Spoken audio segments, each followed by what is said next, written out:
Value add capacity means कोणताही पदार्थ जसं जे पातळ पदार्थ असेल ते कशात आपण मोजतो तर त्याला सुद्धा एक मेजरमेंट आहे. जसं ऑइली माहिती आहे, तेलकट पदार्थ असेल, पातळ पदार्थ असेल, जसं दूध असेल, पाणी असेल, यासारखे पदार्थ मोजण्यासाठी कशाचा तरी एका मापाचा किंवा मेजरमेंटचा उपयोग केला जातो.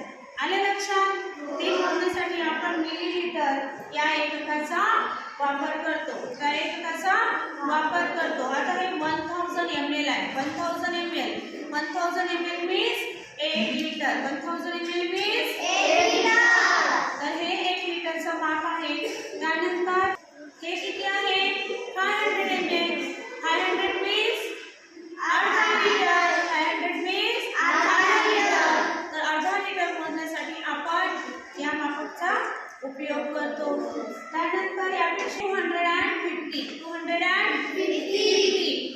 तर हे किती होईल अर्धा लिटरपेक्षा कमी म्हणजे पावशेर म्हणतो आपण याला.